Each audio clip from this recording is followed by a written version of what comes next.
Hello everyone, good morning. তোমরা সবাই কেমন আছো? আমরাও খুব ভালো আছি। তো রোজই বৃষ্টি পড়ছে, ঝড় আসছে, তো গাছে প্রচুর আম হয়েছে, আমগুলো পাড়তে হবে। তাই আজকে আমরা সকালে এখন বাবার সাথে যাচ্ছি আম পাড়তে। আমি আর দিদি আসছে পিছনে, বাবা চলে গেছে। তো পাশের বাড়ির ছাদে আমগুলো চলে গেছে, তো তাই খুব অসুবিধা হচ্ছে। মানে বেশিরভাগ আমই ঝড়ে পড়ে ওখানে নষ্ট হয়ে যাচ্ছে। ওই কারণে আজকে আমরা আম পাড়বো। তো তোমরা ভিডিওটা দেখতে থাকো।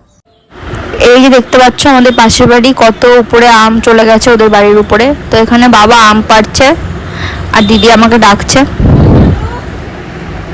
তারপর দিদি এখানে তাকাচ্ছে, ওকে করছে, আমিও করলাম।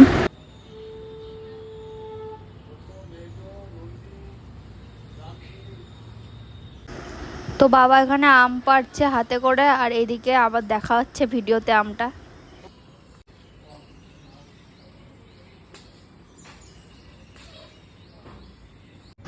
এই সবে এক ঝুড়ি আম পাড়া হয়েছে, এখনো অনেক আম পাড়া হবে।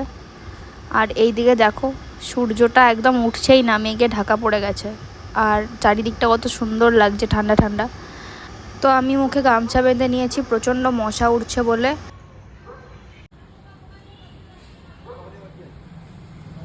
তারপর আমি বসে পড়েছি আমগুলো পরিষ্কার করতে। আর দেখো কত বড় আমাদের গাছের আমটা। চ চ।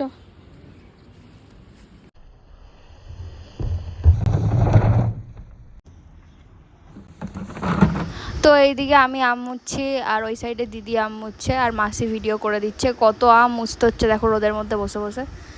আর এই যে সবচেয়ে বড় আমটা দেখতে পাচ্ছ, এটা হচ্ছে ঠাকুরের জন্য রাখা হয়েছে আলাদা করে, ঠাকুরকে ভোগ দেওয়া হবে বলে। আর এদিকে দিদি আমগুলো সব ঠিকঠাক করে রাখছে, আর আমিও অনেকগুলো মুছেছি। তো এখন আমাদের ভিডিওটা এখানে শেষ করলাম। ভালো লাগলে অবশ্যই লাইক কমেন্ট শেয়ার করো। Bye bye. Bye bye.